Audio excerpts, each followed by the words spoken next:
Elimination Chamber, I'm just going to be honest with you. This show had such December to Dismember vibes to it.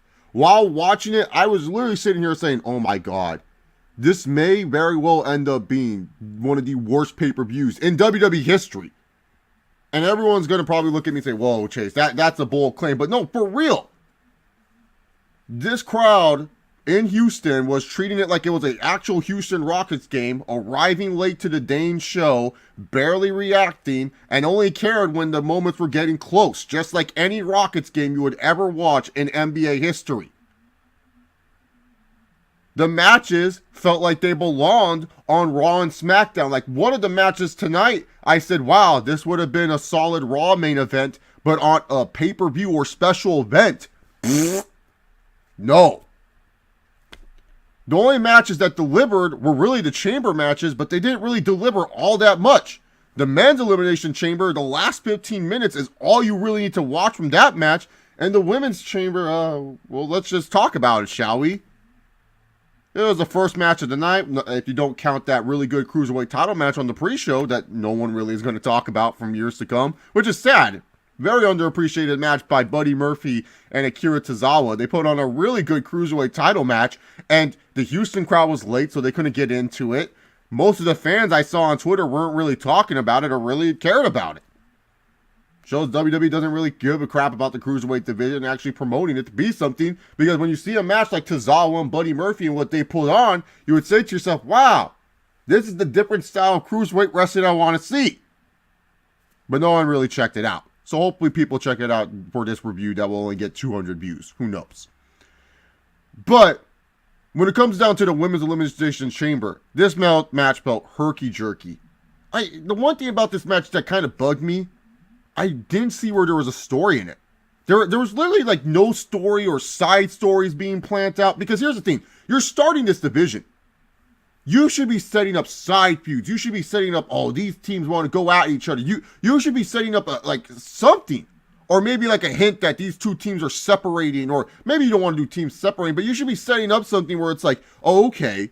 Even when Sasha and Bayley are going to be facing this team, these two teams have some sort of beef because of what happened at the Chamber. So that can get us excited knowing that there's going to be multiple women's tag matches. And some of them could actually matter. Nope. It just seems like that. As long as whoever has the belts, those are the only important people. And that's just how it felt like. And so WWE, when they went with the thing about this match, it was fine for what you wanted to see with the moves of the women. The women went out there and they did their stuff. But it was just herky-jerky. It just felt like sometimes some of the spots were forced. And I just personally was just saying to myself, it's a good match. I'll go back and rewatch it. It's fine. But there's no stories added to it. Like, the only story that was focused was just Sasha and Bayley and can they win it. That was it. Everyone else in this match literally had no purpose. Nia Jax, no purpose. Mandy Rose and Sonya Deville, really besides the fact that they played up that they were in the first women's chamber, no purpose. Mella and Naomi, no purpose. Literally, a lot of these women had no purpose. The Iconics, no purpose whatsoever. A lot of these women just had no reason of being in there. So WWE just decided, you know what, screw it. Instead of giving the belts to anyone else, let's just go with Bayley and Sasha. It's what the crowd wants. It's what the majority of the internet fans want. Heck, majority of our fans probably want. Let's just go with it, and that's fine. I personally wish that maybe the Right Squad or Sonya Deville and Mandy Rose or the Iconics would win, just because they were established tag teams, especially the Right Squad. It would be nice for them to have something like the tag team belts because they've been doing the whole tag team thing since they were on the roster. Because Mandy and Sonya, they've kind of had their split ups, and really the Iconics, they're still kind of a fresh new team for a lot of the main roster eyes. I thought it would have been nice for the Right Squad, but yeah, sure, Sasha and Bayley, give it to these girls. They're established. They're a team that fans are going to actually care about and give a crap about for the tag title matches. So yeah, why not? That's fine. It's not. They're just a team to help the other teams out. Hopefully, what they did as single stars in the women's division can help with these other women in the tag team division. And maybe the tag team division will be a good thing. But the WWE just didn't do a good job at setting up stories or future feuds where I want to see. And that's what I normally like about the Elimination Chamber, is that you always set up extra side plots into the chamber. Not always 100% good, but you do set up extra side plots to make you say, I want to see that matchup. Then the rest of the show, this was WWE Raw and SmackDown matches. Like Miz and Shane versus the Usos. Nope, I'm good. Usos win, awesome. And insert WWE Afraid from AEW joke here. What else happened? Oh, Finn Balor, yellow! He beat Lashley for the IC title. And because it was a handicap match. And this was like the most obvious match where you were like, yeah, Lashley's losing because Leo Rush is in the match. So yeah, Lashley's not going to eat the pin. Leo Rush is, but Finn's still going to win. Oh, man, what genius booking by Vince. It's like, I didn't see this coming. Cool. Finn Balor won. Lashley beat up Leo Rush. What was the whole point of Lashley and Leo Rush then? Really, what was the whole point? I felt it was like, okay, well, Lashley can't really talk all that well. Like, Lashley's good when he needs to say a few lines. But we saw when Lashley was talking by himself, he was like laughing and smiling and being a goof. So yeah, Leo Rush was a good counterpart to him, and it was like Vince got bored with it. Vince just said, screw it. Put him back on 205 Live, damn it. He got bored with Leo Rush. I don't know if Leo Rush maybe will still be a theme. Maybe Lashley was just letting out his frustrations, just like how a big brother would sometimes let out his frustrations on a little brother. So I hope it's not the end of it. I really do like the Leo Rush and Lashley dynamic. Or maybe Vince sees Leo Rush as he's just too entertaining in the ring, which he is. Like, how can you hate this guy when you see all the crazy crap that he can do?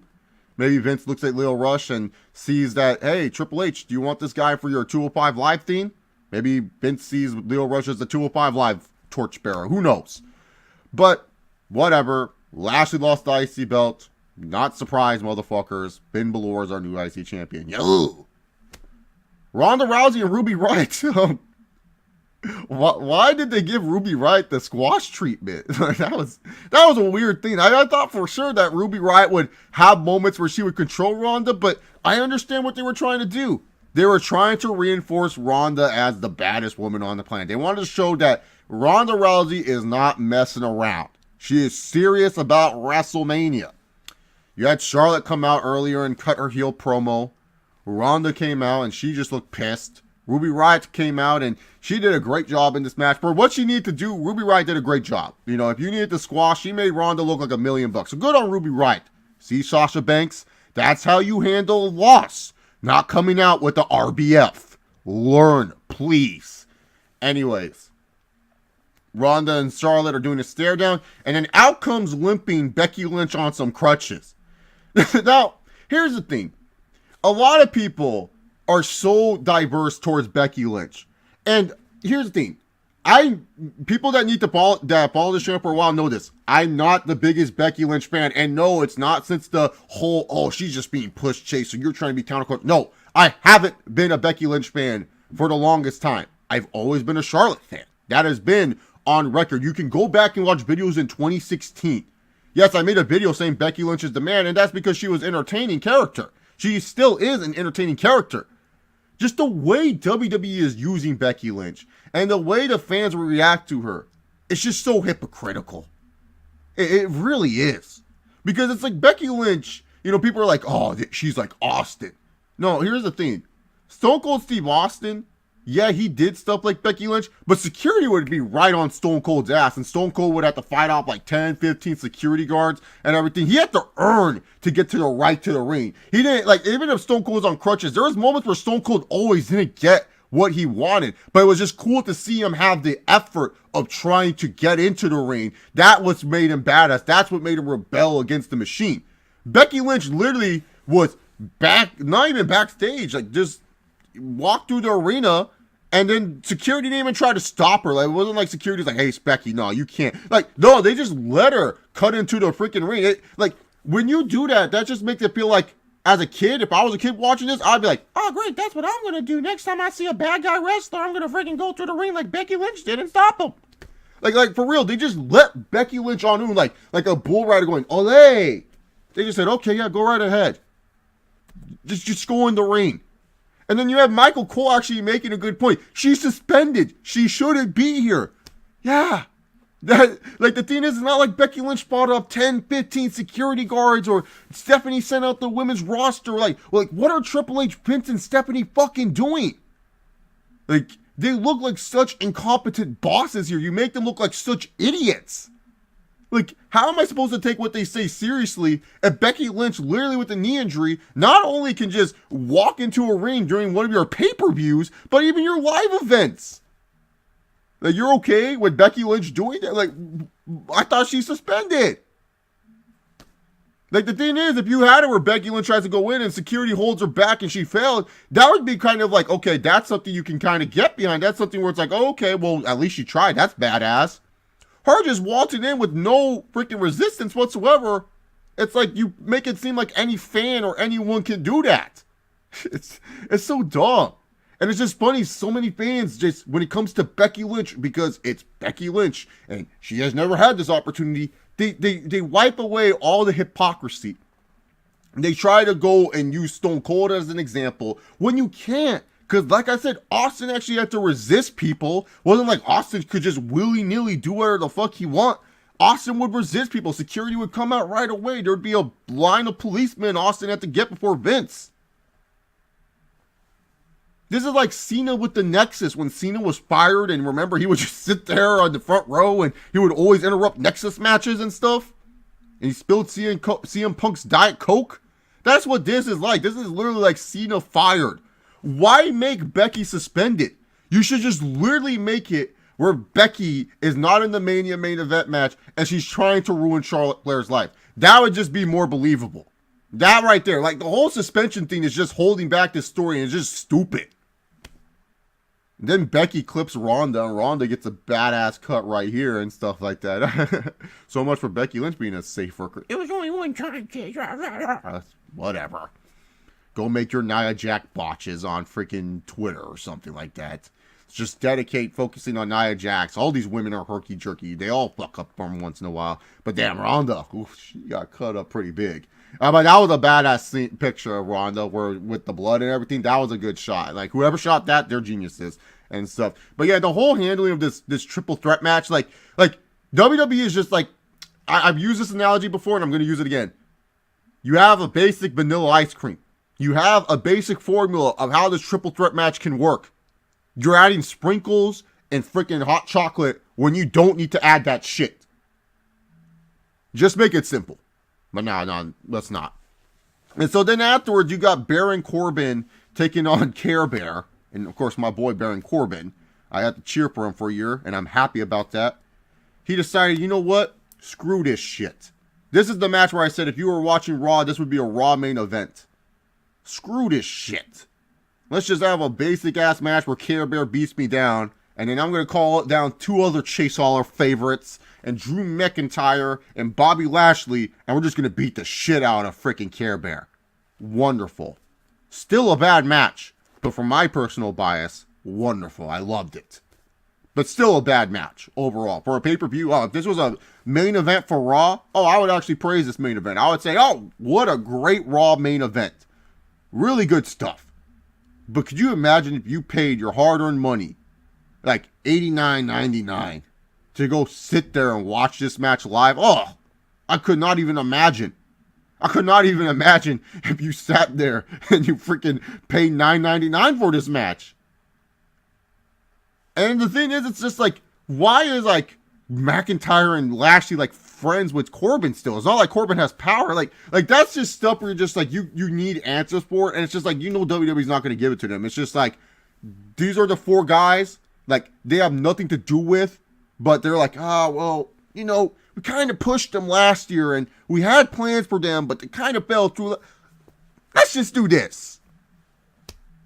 It's just a dumb match. So whatever. Corbin wins.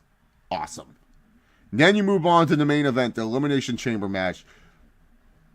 Just skip to the last 15 minutes. Samoa Joe is barely in it. Jeff Hardy did a cool swanton. But the last 15 minutes, this is the match right here. This is where when wrestling is done right. So you had it where, Daniel Bryan is the champion.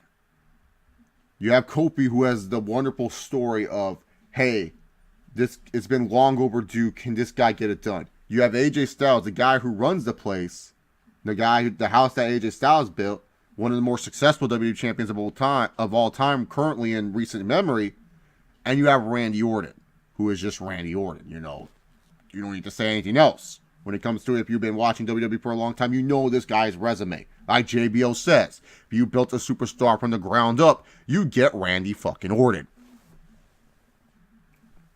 And so, what I loved about this was you set up a Randy Orton and AJ Styles match where I would actually be interested. Where AJ Styles, he's so close to achieving something. He's so close to getting the job done. But Randy just RKOs him. He can't figure out the RKO. Randy Orton has AJ Styles' number.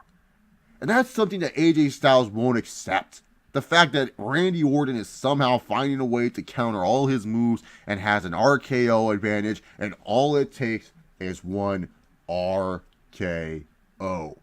Simple story. Will get me excited to see an AJ Styles and Randy Orton match that I haven't seen before, that all I've heard from live event reports have been really good matches between the two guys. Sign me up. I loved it. Yeah, I know no one probably will talk about that little element inside this chamber match, and rightfully so. We should be hyping and loving what we saw from Kofi and Daniel Bryan. That was epic. But I just wanted to show some love to the AJ Styles and Randy Orton build. This is how you build up something where it's just like, okay, I like that. You get that subtle build movement for Randy Orton and AJ Styles, where it's like AJ Styles is now facing a foe, where it's just like he has his number. That RKO can head out of nowhere, and twice from the SmackDown Gauntlet and from the Elimination Chamber, that RKO has cost AJ Styles an advantage or something like the WWE Championship. And so now we will have to wait and see how they built this. But really, and then what you did with Randy Orton is you give Randy Orton a pin over a big guy like AJ Styles, and now you set up a Randy Orton and the Kofi Kingston exchange, where then Kofi Kingston, after all these years, and we all know what happened, and Kofi Kingston had that one unfortunate botch, and Randy Orton had to yell, "Stupid, fucking stupid," and many people credit Randy Orton for the reason why Kofi Kingston was not pushed at that time, and why Kofi Kingston's career kind of met in the middle ground. And then you have it where Randy Orton goes on and he does the job to Kofi Kingston. You have it, Randy Orton needs the pinfall. Now we're setting up Daniel Bryan and Kofi Kingston. And man, what magic did these two put on?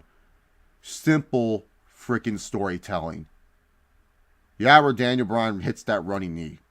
It's over. Nice run for Kofi, but that running knee, that's it. Kofi kicked out. You cannot believe it. You're just sitting there like, what? Kofi is hitting all his finishing moves, just doing everything he can. When he did that Trouble in Paradise counter, I could not believe it. I thought he was going to win the belt. And then you had it where Daniel Bryan did the roll through. I was like, no, not this way. And Kofi kicked out. It was just such a phenomenal exchange. And you just wanted to see Kofi Kingston succeed. You were saying, you know what? This guy has earned it. 11 years this guy has went through the business. 11 years this guy has been one of the more entertaining acts for the WWE, has always been a reliable hand, and when it was actually a chance for him to be a star for the company, it got derailed, and he was stuck doing all these middle in the road things like air boom and being the Wildcat, and just doing dumb gimmicks that you just knew wouldn't work for Kofi Kingston. But just seeing Kofi Kingston get this opportunity and shine, it was awesome to see. And I don't know if this would have worked if it was Mustafa Ali. I'm a huge Mustafa Ali fan, and I clearly believe the push that Kofi was getting, it was going to be the push for Mustafa Ali. I don't know if this would have worked for Mustafa Ali as much as it did with Kofi Kingston. And it's not because Mustafa Ali is a bad performer or anything. I just think with Kofi Kingston, it's just he has more years with us as fans cheering him on. Like, Ali's a good underdog story where it's like, yeah, we want to see this guy succeed. But Kofi is like, man, we've been cheering this guy forever. This is like one of your favorite players having a resurgent year in the NBA or the NFL. He's like the Derrick Rose, you could say. You want to see Derrick Rose succeed. You love when you see Derrick Rose succeed. I don't know many wrestling fans that literally just hate Kofi Kingston. I'm a Kofi Kingston fan. Even when I didn't like the New Day all that much, I was like, well, as long as Kofi Kingston gets TV time, that's all I care about. Now, I'm a Kofi Kingston fan. I've always liked Kofi Kingston. So it's like, for me, I was into it. Daniel Bryan is just a really good worker. But what I liked the most was the finish. Because it showed you how far Kofi is willing to go to be WWE champion. He's willing to jump off the top of a pod of a chamber to become champion of the WWE. And he went toe-to-toe with one of the best in the world and Daniel Bryan. And he almost got the job done. That right there is great storytelling. That right there is a great hook. That right there is telling you WrestleMania needs to be Daniel Bryan versus Kofi Kingston. You have no other options. It has to be that match. It can't be anything else. Daniel Bryan and Kofi Kingston needs to be your WrestleMania WWE Championship match. Because what they put on was a nice little teaser. What they put on made you want to see more. What they put on made you believe Kofi Kingston had a chance, and you have a chance at WrestleMania to have a money match. For all the stuff that Kofi, and this is something where it's like throw the bone at Kofi. Who else do you have for that WWE title match that's worth a damn? You have really no one set up. Kofi set up for this. And you did a great job setting up for it. And I know some people are like, maybe you should have had Kofi won here and everything. And yes, I do agree. Maybe Kofi should have won here. Just to test the waters and see how much the fans really like him. And maybe just give him a short title reign. But I feel like the way that WWE executed this match, the way that the WWE portrayed this match, and how it was done with the finish, it made me say they went with the right finish. This is when wrestling is done right. It is some of the most awesome things you can see on television. I watched that Kofi versus Bryan exchange 4 times last night. 4 times I watched it. And each time I felt Kofi was going to win. I knew the result. I knew Daniel Bryan won. But for whatever reason, I would get lost in it. And I would watch it. And I was thinking, holy shit, Kofi's going to win. And I still got amped up. What a finish to an Elimination Chamber pay-per-view. And really the only thing you need to watch. Anyways, what you guys think about Chamber, go ahead and post your thoughts in the comment section down below. If you guys like what you saw, give this video a big old thumbs up. Follow me on Twitter at ChaseOliver68. Thank you guys very much. Have yourself a wonderful day. Peace. Oh yeah, Yahoo!